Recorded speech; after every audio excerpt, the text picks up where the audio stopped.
नमस्कार, बहुत स्वागत है आप सबका। मैं हूं पुनीत पाठक और आप देख रहे हैं छत्तीसगढ़ की बात। लोकसभा चुनाव की तैयारियों के लिए पहली बार छत्तीसगढ़ आए बीजेपी के राष्ट्रीय अध्यक्ष अमित शाह ने नक्सलवाद के लिए कांग्रेस की पुरानी सरकारों को जिम्मेदार ठहराया। जवाब में कांग्रेस ने कहा कि बयान देने वाले को खुद अपने गिरेबान में झांकना चाहिए। सवाल ये कि नक्सलवाद पर चुनावी वार पलटवार करके वोट बटोरने वाली पार्टियां क्या कभी उन बेकसूर लोगों और सुरक्षा कर्मियों के बारे में सोचेंगी जो हर दूसरे दिन अपनी जान गंवाते हैं?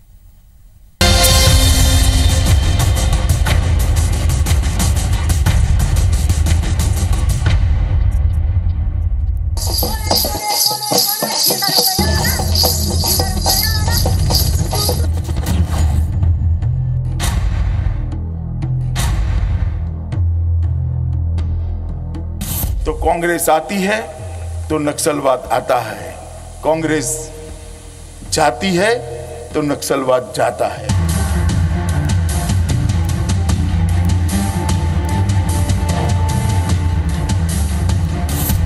छत्तीसगढ़ में सत्ता परिवर्तन के बाद पहली बार छत्तीसगढ़ आए बीजेपी अध्यक्ष ने 3 महीने पुरानी कांग्रेस सरकार पर आरोपों की झड़ी लगा दी।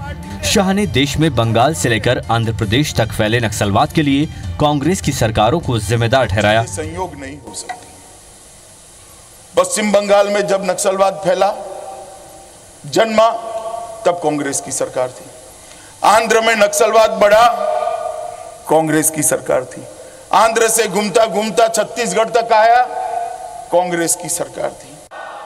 और मित्रों, नक्सलवाद का खात्मा देखिए, पश्चिम बंगाल में तब गया जब कांग्रेस की सरकार गई, आंध्र में तब गया जब कांग्रेस की सरकार गई, और छत्तीसगढ़ में भी नक्सलवाद तब समाप्त हुआ जब भारतीय जनता पार्टी की रमन सिंह सरकार आई। विधानसभा चुनाव में किसान, मजदूर और युवाओं के मुद्दों पर बीजेपी का जादू नहीं चला। अब पार्टी ने नक्सलवाद के मुद्दे पर कांग्रेस सरकार को घेरने का प्लान बनाया है। लेकिन छत्तीसगढ़ में पहली बार सत्ता में आई कांग्रेस ने बीजेपी और उसके मुखिया को अपने गिरहबान में झांकने की नसीहत दे डाली। छत्तीसगढ़ में कांग्रेस की सरकार बनने के बाद माओवादी घटनाओं में कमी हुई है। यह बेहद दुर्भाग्यजनक है कि भाजपा के राष्ट्रीय अध्यक्ष अमित शाह ने माओवादी घटनाओं की कमी पर दुख व्यक्त किया है। छत्तीसगढ़ में अगर माओवाद फलता फूलता है, 3 ब्लॉकों से बढ़कर 14 जिलों तक फैल जाता है, तो अमित शाह अपनी सरकार से तो कोई जवाब तलब नहीं कर पाते। लेकिन आज यदि माओवादी घटनाओं में कमी आ रही है तो अमित शाह को पेट में दर्द क्यों हो रहा है? एक तरफ नक्सली बेगुनाह लोगों की जान ले रहे हैं और दूसरी ओर पार्टियां और सरकारें इन्हीं लोगों से नक्सल समस्या के निपटारे के नाम पर वोट ले रही हैं। जान पर खेलकर वोट देते आए लोगों ने अपना लोकतांत्रिक धर्म तो बखूबी निभाया, लेकिन दशकों बीत जाने के बाद भी कोरे आश्वासन और भाषणबाजी से ज्यादा कुछ नहीं हुआ। Bureau report, IBC 24। तो अब इस पूरे बयान में या इस पूरे आरोप प्रत्यारोप में 2 बड़ी हैरत की बात में साफ तौर के ऊपर नजर आती है। पहली बात यह कि क्या छत्तीसगढ़ से नक्सलवाद को समाप्त मान लिया गया? क्या भाजपा सरकार के रहते रहते नक्सलवाद वाकई खत्म हो गया? दूसरी बात, कांग्रेस पार्टी पर आरोप लगाया गया कि जहां जहां कांग्रेस की सरकार रही वहां वहां नक्सलवाद जन्मा या फला फूला। इन दोनों बातों पर कांग्रेस से और बीजेपी से दोनों से जवाब लिया जाएगा। लेकिन छत्तीसगढ़ में क्या नक्सलवाद का खात्मा हुआ? ये आम लोगों के जहन में पहला सवाल आया जब उन्होंने अमित शाह के इस वक्तव्य को सुना या जब उन्होंने उनके बयान को सुना। सबसे इंपॉर्टेंट बात यह कि नक्सलवाद और नक्सली घटनाओं का दंश झेलने वाले राज्य के तमाम जिले, उसकी आम जनता, आदिवासी बाहुल्य इलाके और वो सारे सुरक्षा कर्मी जो उन तमाम इलाकों में काम करते हैं, उनके परिजनों को ये आरोप प्रत्यारोप या आरोप प्रत्यारोप की सियासत कतई रास नहीं आती। सबका एक ही सवाल है कि नक्सलवाद किसके वक्त रहा या किसके वक्त पनपा, इसकी तुलना में क्या विजन और किस तरीके से आप उसे खत्म करेंगे, क्या इस पर अभी डिबेट नहीं होनी चाहिए? क्या इस पर अभी पार्टियों का फोकस नहीं होना चाहिए? ये इंपॉर्टेंट बात लोग क्यों नहीं समझ पाते? क्यों इस पर लगातार बहस की जाती है कि किसके वक्त में कितना नक्सलवाद रहा है? चलिए, हमारे साथ इस विषय पर बातचीत करने के लिए दोनों पक्षों के 2 वरिष्ठ नेता, जिम्मेदार नेता आ चुके हैं। रमेश वर्ल्यानी साहब हैं, कांग्रेस पार्टी की तरफ से अपनी बात रखेंगे, और सच्चिदानंद उपासने साहब हैं, भारतीय जनता पार्टी की तरफ से अपनी बात रखेंगे। उपासने साहब, कल राष्ट्रीय अध्यक्ष जी जब मंच से बोल रहे थे तो कह रहे थे कि जहां जहां कांग्रेस की सरकार आई वहां वहां नक्सलवाद जन्मा और पनपा, और जब बीजेपी की सरकार आई तो नक्सलवाद खत्म हो गया। क्या छत्तीसगढ़ से नक्सलवाद खत्म मान लिया है राष्ट्रीय अध्यक्ष जी ने? क्या आपको लगता है कि नक्सलवाद खत्म करके आपकी सरकार हटी? देखिए, जिस प्रकार का भाव माननीय अध्यक्ष जी का था, निश्चित रूप से जो आरोप भारतीय जनता पार्टी पर कांग्रेस के द्वारा लगाए जाते हैं उसका एक प्रतिकार स्वरूप जवाब था। और जिस रूप से ये नक्सलवाद देश में पनपा फला फूला, उस सारे घटनाक्रम को माननीय राष्ट्रीय अध्यक्ष जी ने कार्यकर्ताओं के समक्ष रखा कि आखिर पश्चिम बंगाल में जब नक्सलवाद प्रारंभ हुआ उस समय वहाँ पर कांग्रेस की सरकारें थी। जब वो पंजाब में आया, आंध्र में आया, तो आंध्र में भी कांग्रेस की सरकार थी। और वहाँ से मध्य प्रदेश में आया, उस समय भी बस्तर में जब नक्सलवाद शुरू हुआ तो वहाँ पर भी मध्य प्रदेश में कांग्रेस की सरकार थी। और बाद में छत्तीसगढ़ जब बना तो उस समय भी कांग्रेस की सरकार थी। तो ये पूरा नक्सलवाद का जो कॉरिडोर बना, ये कांग्रेस की सरकारों के कार्यकाल में ही ये वहाँ पर स्थापित हुआ। उसके जन्मदाता के रूप में यदि कोई है तो कांग्रेस पार्टी है। इसलिए कार्यकर्ता उसका जवाब जो है इस प्रकार के दें कि जो हम पर आरोप लगते हैं, तो निश्चित रूप से हमने तो इन 15 वर्षों में नक्सलवाद के खिलाफ सीधी लड़ाई लड़ी। और जो सरगुजा का क्षेत्र था, जो जिस समय भारतीय जनता पार्टी की सरकार बनी, तो वहाँ भी नक्सलवाद था, उसको समाप्त किया। और इस लड़ाई को भी सीधी लड़ाई जो है नक्सलवाद से लड़कर बहुत कुछ मात्रा में, जो बहुत ही अत्यधिक रूप में था, विकराल रूप में था, उसको बहुत कुछ समाप्ति की दिशा में जो है पहल हुई। इस पर तो मैं जवाब रूप से भारतीय जनता पार्टी की सरकार ने उस पर पहल की। इस पर तो मैं जवाब लूंगा जरूर। वल्यानी साहब उसका जवाब बेहतर देंगे कि उन्होंने क्या दिया था और अभी क्या मिला। लेकिन मेरा सवाल तो कुछ और था। मेरा सवाल था मौका और मंच। ये मौका और मंच दोनों, मौका था आने वाले चुनाव के लिए रिचार्ज करना, और मंच भी सजा हुआ था कार्यकर्ताओं को संबोधित करने का। आपने इसका उत्तर तो दे दिया कि कार्यकर्ताओं को क्या जवाब देना है। तो क्या कार्यकर्ताओं के मन में ये सवाल नहीं आया कि क्या वाकई नक्सलवाद खत्म हो गया, या ये स्लिप ऑफ टंग है? अगर स्लिप ऑफ टंग है तो फिर जब राष्ट्रीय अध्यक्ष आते हैं कांग्रेस के तो आप लगातार घेरते हैं। क्या नक्सलवाद खत्म मानती है बीजेपी? सवाल ये। नहीं, भारतीय जनता पार्टी ने जो पहल की है समाप्ति की दिशा में, उस तेजी का वर्णन जो है, यदि इसको समाप्त करने की दिशा में पहल किसी ने की तो भारतीय जनता पार्टी ने की। कांग्रेस के सरकार में केवल नक्सलवाद फला फूला बढ़ा। और इस कारण उस बात की जो इतिहास है उस नक्सलवाद का, तो ये कमोबेश भ्रमित किया जाता है कि भारतीय जनता पार्टी के शासन में ही नक्सलवाद जो है वो तेजी से फैला है। और इसको कहीं ना कहीं उसके अनेक उदाहरण हैं। यदि हम इतिहास में जाएंगे तो किस प्रकार से नक्सलवाद को प्रोत्साहित किया गया, चाहे दिग्विजय सिंह जी के बयान देख लें, चाहे राज बब्बर उनके नेता हैं उनके बयान देख लें, चाहे उस पत्र जो एक उजागर हुआ था, टेलीफोन नंबर जो उजागर हुआ था दिग्विजय सिंह का नक्सलवाद के बारे में, वो सारी घटनाक्रम इतने हैं कि उसको कहीं ना कहीं नहीं। सवाल ठीक है, वो आप बिल्कुल ठीक कह रहे हैं कि उस इतिहास में जाएंगे। हालांकि उस इतिहास में जाने के लिए ये आधा घंटा काफी कम पड़ जाएगा। लेकिन सवाल वही है कि अगर आप राज्य के इतिहास को देखें, स्वतंत्र छत्तीसगढ़ के, पृथक छत्तीसगढ़ के इतिहास को देखें, तो इसमें 3 बड़े टर्म आप कह रहे हैं। रमेश वल्यानी साहब आपके पास आते हैं। क्या आपकी वजह से, कांग्रेस पार्टी की वजह से नक्सलवाद जन्मता है, फलता फूलता है? राष्ट्रीय अध्यक्ष जी तो सीधा ये कह गए कि कार्यकर्ताओं को ये जवाब देना है, बीजेपी के कार्यकर्ताओं को, कांग्रेस को इस मुद्दे पर घेरना है। देखिए, भारतीय जनता पार्टी के राष्ट्रीय अध्यक्ष अमित शाह जी हैं। तो अमित शाह जी को किसी भी राज्य में जाकर किसी समस्या पर यदि बोलते हैं तो सही तथ्यों की जानकारी ले लेनी चाहिए। वो उनके पद की गरिमा के अनुकूल होता है। मुझे बड़ा दुख हुआ कि एक राष्ट्रीय अध्यक्ष के पद पे रहते हुए अमित शाह जी ने इतना असत्य बयान दिया है कि कांग्रेस पार्टी के राज्य में फलता है, इनके राज्य में खत्म हो जाता है। पश्चिम बंगाल में सिद्धार्थशंकर रे ने ही नक्सली समस्या का अंत किया था। उसके बाद कांग्रेस पार्टी सरकार ही नहीं बन पाई। ठीक है। छत्तीसगढ़ में जब नया राज्य बना तब केवल 3 ब्लॉक में नक्सली समस्या थी 2003 में। 2003 के बाद से लगातार 2018 तक 15 साल तक रमन सिंह जी की सरकार थी, और इन 15 साल में नक्सली समस्या बढ़कर 14 जिलों में फैल गई। और वो इसलिए फैली कि रमन सिंह जी की कोई नीति नहीं थी कि नक्सलियों से आर पार की लड़ाई लड़नी है कि बातचीत के माध्यम से समस्या का हल करना है। कभी बड़ी घटना होती तो बोलते हैं कि अब आर पार की लड़ाई लड़ी जाएगी, बख्शा नहीं जाएगा। कभी बोलते हैं शांति काल में कि हम बातचीत के माध्यम से रास्ता निकाल रहे हैं। डीजीपी पंजाब को बुलाया गया जिन्होंने आतंकवाद खत्म किया था, उनकी सेवाएं भी ली गई, लेकिन उसका सेवाओं का उपयोग नहीं हुआ। तो कुल मिलाकर नक्सली समस्या के मामले में इनकी ढुलमुल नीति का परिणाम है कि आज हमारे कांग्रेस पार्टी के प्रथम पंक्ति के नेताओं की को शहादत देनी पड़ी झीरम घाटी के कांड में।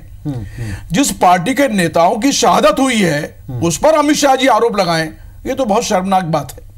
उनको सोचना चाहिए कि आप क्या बोल रहे हैं। दूसरी बात ये कि जो उनके भाषण से लगा कि अब बीजेपी ने जब राज किया, बीजेपी ने जब शासन चलाया, छत्तीसगढ़ की बागडोर संभाली, तो ये समाप्त हो गया। ये हमने तो सुना, हमको तो ये समझ में आया। क्या आपको भी लगता है कि अब पहले की तुलना में नक्सलवाद जो है बीजेपी इसको साफ करके गई है? देखिए, भारतीय जनता पार्टी के राज में यदि आप पूरे देश के विभिन्न राज्यों के आंकड़े देखेंगे कि नक्सली हिंसा में कितने सुरक्षा बल के जवान मारे गए, पुलिस मारे गए, आम आदिवासी मारे गए, तो सबसे बड़ा आंकड़ा छत्तीसगढ़ का है, रमन सिंह जी का कार्यकाल का। ये अमित शाह जी को अपनी रिपोर्ट बुला के देख लेना चाहिए, केंद्र में भी उनकी सरकार है, पूरे आंकड़े इकट्ठे होते हैं। तो सर्वाधिक हिंसक घटनाओं में मारे जाने वाले लोग छत्तीसगढ़ के हैं। समस्या जस की तस है। अभी जब हमारी सरकार आई है तो माननीय भूपेश बघेल जी हमारे मुख्यमंत्री ने एक नई पहल की है कि पहले पीड़ित पक्ष लोगों से बात की जाएगी, उसके बाद इसका रास्ता निकाला जाएगा। और नक्सली बताकर जो निर्दोष आदिवासियों को जेल में बंद रखा गया है, उसके लिए उन्होंने एक सुप्रीम कोर्ट के रिटायर्ड जज के नेतृत्व में कमेटी गठित की है जो उनका सब आकलन करके कुछ रास्ता निकालने का प्रयास बीजेपी करेंगे। ने साफ बता दिया कि समस्या की जड़ वो कांग्रेस में देखते हैं, रिपोर्ट फुल्ले की वजह कांग्रेस में देखते हैं। आप क्या मानते हैं? देखिए, मैं आपको बता दूं आपको कि अमित शाह जी के पास छत्तीसगढ़ में बोलने के लिए कुछ बचा नहीं है। उनको यह महसूस हो रहा है कि भूपेश बघेल की सरकार ने जन घोषणा पत्र में जो वायदे किए थे उसको पूरा करने की दिशा में एकदम आगे बढ़ गई। हमने किसानों के कर्जे माफ किए, 2500 रुपया की दर से। ठीक है, इसलिए मतलब इस वजह से दूसरा मुद्दा बचा नहीं। ठीक है, अमित शाह जी के पास या बीजेपी के पास कोई मुद्दा बचा नहीं, तो अब एक नस्लवाद का एक शिगुफा ले आए हैं। ठीक है, उपासने साहब क्या है, सही है के छलावे में नहीं देखिए, मुद्दे तो अनेक हैं। 2-3 महीने के 2 महीने के सरकार में जितने मुद्दे इन्होंने दिए, और नक्सलवाद की बात कर रहे हैं, रोज मारे जा रहे हैं। फर्जी मुठभेड़ के नाम पर आदिवासियों को मारा जा रहा है, उसके प्रमाण कहाँ है कि फर्जी मुठभेड़ थी? उसके कोई प्रमाण दिए आज तक? तो क्या आदिवासियों को मारने का काम किया जा रहा है, महिलाएं मारी जा रही हैं। उपासने साहब, आप मानते हैं क्या ये अभी 2 महीनों में हो गया? क्योंकि पहले इस तरह के आरोप कांग्रेस लगाती थी, अब वही आरोप से माप लगा रहे हैं। नहीं, ये जो कह रहे हैं कि हमने नीति बदली है, जो आपने इनके लोग नहीं, हमारे भी 100 से ज्यादा लिस्टेड लोग मारे गए, हमारे भी नेता मारे गए हैं, हमारे भी जिलाध्यक्ष से लेकर के बलिराम कश्यप जी का लड़का वो भी मारा गया। इस प्रकार हमारे भी 100 से ज्यादा लोग मारे गए जो लिस्टेड हैं। तो इस प्रकार से केवल कोई कांग्रेस के लोग नहीं मारे गए, भारतीय जनता पार्टी के लोगों को भी निशाना बनाकर, और इस चुनाव में तो सरेआम भारतीय जनता पार्टी के कार्यकर्ताओं को धमकियां दी गई। सरेआम कहा गया कि यहां पर भारतीय जनता पार्टी के कार्यकर्ता आएंगे तो हम उनको जान से मार डालेंगे। ये कांग्रेस के लोगों के बारे में क्यों नहीं कहा गया? केवल भारतीय जनता पार्टी के कार्यकर्ताओं नेताओं के बारे में इस प्रकार की बात क्यों कहेगी? आज ही कल ही बम विस्फोट हुआ कि बम को लेटर को उठाने गया आदिवासी, तो उसकी मृत्यु हो गई। तब लगातार आपका शासन था। सवाल तो वही है कि क्या तब उस वक्त उन पर अंकुश लग पाया? निश्चित रूप से लगा था, काम किया बहुत बड़ी मात्रा में विकास वहां तक पहुंचा। 15 वर्ष भी कम नहीं, विकास वहां तक पहुंचा। विकास की अवधारणा को लेकर माननीय मुख्यमंत्री जी भी लगातार जो है नक्सल प्रभावित क्षेत्रों तक पहली बार गए, और वहां पर स्कूलों का निर्माण वहां पर उड़ा दिया जाता था बनाने के समय। अब इस बात का जवाब जरूर मैं आप दोनों से लूंगा। वर्ल्यानी साहब ने, यानी कांग्रेस पार्टी ने साफ एक आरोप भी लगाया, वो ये लगाया कि बोलने के लिए कुछ बचा नहीं, लेकिन एक्शन हमको दिखा अब से कुछ घंटे पहले। जिस तरह उसेंडी साहब को अब कमान सौंपी गई प्रदेश की, ये लगातार कल हमने आपसे पूछा, कांग्रेस के नेताओं ने पूछा कि क्या अध्यक्ष को बदल करके हार का ठीकरा एक दूसरे पर जो फोड़ा जा रहा था, अब उसकी जिम्मेदारी क्या तय मानी जाए? जो कार्यकर्ताओं के मन में था, तो एक्शन तो दिखा है, भले कहने के लिए कुछ नहीं। क्या इस बात को आप जोड़कर देखते हैं? दोनों नेताओं से पूछूंगा। कल जब आपसे पूछा जा रहा था कि क्या हार का ठीकरा एक दूसरे पे फोड़ने वाले नेताओं की बात राष्ट्रीय अध्यक्ष जी तक पहुंची है, क्या उस चेहरे को जो पहले क्रेडिट लेता था अब हटा करके नए व्यक्ति को कमान नहीं सौंपनी चाहिए? कुछ घंटे पहले तक डिनाई करते रहे, अचानक से अब अध्यक्ष को बदलने का ऐलान करना पड़ा। यानी बीजेपी में भी अब वो सब कुछ हो रहा है जो सत्ता जाने के बाद कभी आप कांग्रेस पर आरोप लगाते थे। बोलने के लिए बहुत कुछ पार्टी के पास है 2 महीने के कार्यकाल के लिए, और उन सब बातों को राष्ट्रीय अध्यक्ष जी ने अपने उद्बोधन में कहा भी है। और जहां तक पार्टी के प्रदेश अध्यक्ष की बात है, प्रक्रिया निरंतर चल रही थी। इस बात की संभावना थी कि लोकसभा चुनाव के पहले और पार्टी के प्रदेश अध्यक्ष के पद तो अब इससे कार्यकर्ताओं की निराशा दूर हो पाएगी आपको लगता है? निश्चित रूप से उनमें ऊर्जा लौट पाएगी, क्योंकि कल तक मुख्य मुद्दा वही था कि आपके कार्यकर्ता रिचार्ज नहीं हो पा रहे। नए प्रदेश अध्यक्ष के आने से स्वाभाविक रूप से वे प्रदेश का दौरा करेंगे, कार्यकर्ताओं के बीच में जाएंगे, नई टीम बनाने की दिशा में प्रक्रिया प्रारंभ करेंगे। तो स्वाभाविक रूप से एक नयापन जो है वो एक उत्साह देने वाला होता है। और मैं मानता हूं कि माननीय विक्रम उसेंडी जी का जो लंबा राजनीतिक जीवन है और एक आदिवासी क्षेत्र से वे बिलोंग करते हैं, तो उन्होंने जिस प्रकार से जनप्रतिनिधि के रूप में, पार्टी के संगठन के पदाधिकारी के रूप में काम किया है, उसका प्रतिशत जो है पार्टी को, उसका लाभ निश्चित रूप से तो ये माना जाए ना कि कुछ घंटे पहले तक आप कहते थे कि जिम्मेदारी किसी एक व्यक्ति की नहीं, सबकी होती है। तो अब ये माना जाए ना कि जिम्मेदारी तय हुई, ये माना गया कि जो जिनके हाथों में बागडोर थी उनको कहीं ना कहीं जिम्मेदार माना गया। इस प्रकार से नहीं है। मैं हमेशा कहता रहा हूं कि पार्टी का अध्यक्ष एक संवैधानिक प्रक्रिया है, लेकिन भारतीय जनता पार्टी चुनाव के पहले, चुनाव के पहले जब आप चुनाव में जाने वाले, जब आपको डिसाइड करके अपने कैंडिडेट के नाम उतारने, तब भी भारतीय जनता पार्टी सामूहिक निर्णय से चलती है। आपने देखा होगा धर्मलाल कौशिक जी चुनाव लड़ रहे थे। क्या ये सामूहिक निर्णय अध्यक्छ जी के रायपुर आगमन के उपरांत हुआ? हाँ, काफी दिनों से विचार मंथन इसमें चल रहा था। कल प्रदेश के नेताओं के साथ वे बैठे एरोड्रम पर, जब रवानगी थी उनकी, लगभग उनका प्लेन लेट गया, 1 घंटा करीब वहां पर सारे नेताओं से विचार विमर्श उन्होंने किया। और उस आधार पर जो निष्कर्ष निकला सब नेताओं के निर्णय से कि दोहरी जिम्मेदारी माननीय धर्म कौशिक जी पर है, और उस आधार पर संगठनात्मक जिम्मेदारी किसी अन्य कार्यकर्ता को दी जाए। आप बहुत जिम्मेदारी से अपनी भूमिका का निर्वहन कर रहे हैं, लेकिन आप जिस दोहरी जिम्मेदारी की बात कर रहे हैं, उस दूसरी जिम्मेदारी मिलने के बाद में भी पार्टी के भीतर काफी विरोध था। वरल्यानी साहब, इस परिवर्तन को आप कैसे देखते हैं लोकसभा चुनाव के लिहाज से? एक तरफ यह था कि कोई जिम्मेदार नहीं, सब कलेक्टिव जिम्मेदार हैं, लेकिन अब ऐसा लगता है कि जिम्मेदारी तय कर दी गई। देखिए, चुनाव में पराजय के बाद जिस ढंग से भारतीय जनता पार्टी के अध्यक्ष और पूर्व मुख्यमंत्री के बयान आए, उन्होंने हार का ठीकरा आम कार्यकर्ताओं पर पड़ा, ये बहुत ही अफसोसजनक था और दुर्भाग्यजनक था। जब आप जीतते हैं तो आप श्रेय लेते हैं, जब हारते हैं तब भी आपको उसकी जिम्मेदारी लेनी चाहिए। और जहां तक सवाल है कि विक्रम उसेंडी को इन्होंने अध्यक्ष बनाया है, ये इनकी पार्टी का आंतरिक मामला है। लेकिन मैं ये कहूंगा विक्रम उसेंडी जी की अंतागढ़ में जो बुरी तरह पराजय हुई है, और जिनका कोई आदिवासी अंचल में कोई जनाधार नहीं है, वो तो नक्सली इलाके में घुसने में भी डरते हैं। ऐसे व्यक्ति के हाथ में बागडोर देकर ये सोचते हैं कि क्या आदिवासी इनके साथ आ जाएंगे। एक तो ये इनके दिमाग में भ्रम है कि आदिवासी समाज से किसी को अध्यक्ष बनाने से आदिवासी वोट मिल जाएंगे, ऐसा नहीं है। कांग्रेस पार्टी का मानना है कि आदिवासियों के हित की बात करना, तो आपको लगता है कि ये बात करना, आपको लगता है ये आदिवासी कनेक्शन फिट करने के लिए, आने वाले चुनाव में कार्यकर्ताओं की नाराजगी दूर करने के लिए, उस निराशा को दूर करने के लिए अचानक में उठाया गया कदम है, या वैसा है जैसा बता रहे हैं उपासनी साहब कि प्रक्रिया थी और एन चुनाव के वक्त पूरी हो पाई? देखिए, इनका आदिवासी कनेक्शन वाला फार्मूला तो फ्लॉप है इनका, जिस तरह के इन्होंने चुना है। ये एक अचानक का फैसला है कि चलो चुनाव आ रहा है, कुछ परिवर्तन दिखा दिया जाए। लेकिन छत्तीसगढ़ के आदिवासियों को मालूम है कि 4.5 लाख आवेदन रद्द कर दिए आपने जमीन पट्टे के। तो कार्यकर्ताओं के एक्शन का रिएक्शन आप इसे देखते हैं? हाँ? बीजेपी के भीतर, या ये वास्तव में प्रक्रिया चीजें आपको लगती हैं? यदि कार्यकर्ताओं को दबाव को ये झेलते तो तत्काल परिवर्तन कर देते हैं। कार्यकर्ताओं के गुस्से के परिप्रेक्ष्य में परिवर्तन तो हुआ नहीं, एक लंबी प्रक्रिया के बाद ये हुआ है। और खोदा पहाड़ निकली चूहिया वाला हिसाब है। उपासनी साहब इस पर रिएक्शन देंगे? देखिए, भारतीय जनता पार्टी के प्रदेश अध्यक्ष जी का कार्यकाल भी समाप्त हो गया था, और 9 जनवरी को उनका कार्यकाल समाप्त हो गया था, 9 फरवरी को।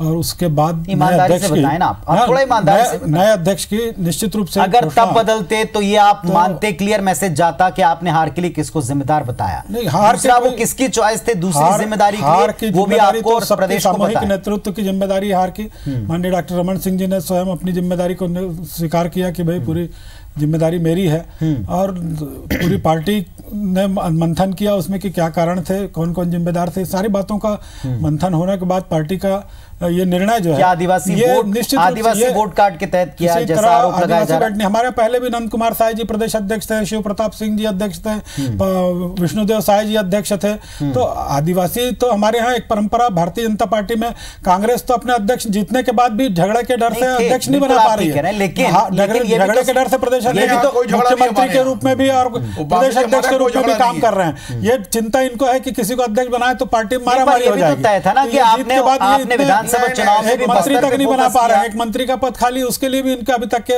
घोषणा नहीं कर पा रहे हैं। तो ये अपने अंदर की तो देख लें पहले, बाद में दूसरों की चिंता करें कि भारतीय जनता पार्टी में क्या हो रहा है, क्या नहीं हो रहा है। अपने घर को पहले संभाल लें कि अपना अध्यक्ष अभी तक घोषित नहीं है, अपने मंत्री की घोषणा अभी तक नहीं हो पा रही है, उसको पहले ठीक कर लें। नहीं, पर देखिए भारतीय जनता पार्टी की आज की तारीख में घर में ताक झाक ना करें कि भाई एक प्रकार से भारतीय जनता पार्टी में चल रहा है। हमारी तो संगठनात्मक व्यवस्था ठीक है, हम चुनाव में पार्टी के संगठन एक अंतर है दोनों के बीच में, वहां उत्साह है, वहां ऊर्जा है। काम नहीं होता है। अभी यहाँ ऊर्जा देने ही आपके राष्ट्रीय अध्यक्ष आए थे, वहां उत्साह है, ऊर्जा है, जीत का एक अपना एक उत्साह रहता है। अध्यक्ष ने यह भी कहा ना कि नेता के बल पर यहाँ पार्टी नहीं चलती, कार्यकर्ताओं के बल पर पार्टी चलती है, उसको भी विषय बनाना चाहिए। यदि अध्यक्ष जी ने, राष्ट्रीय अध्यक्ष जी ने अपने भाषण में इसको महत्वपूर्ण और बड़े दमदारी से कहा कि भारतीय जनता पार्टी में कार्यकर्ताओं के माध्यम से पार्टी चलती है, यहाँ किसी एक नेता के माध्यम से पार्टी नहीं चलती है। बात नहीं है, वो अगर नक्सलवाद को खत्म बताते हैं तो आप इसे कॉन्टेक्स्ट की तरह लेते हैं, लेकिन अगर वो ये कहते हैं कि ये कार्यकर्ताओं वाली पार्टी है तो कार्यकर्ताओं की नाराजगी को आप खारिज करते हैं, जबकि आप जानते हैं कि कार्यकर्ता नाराज थे, निराश थे।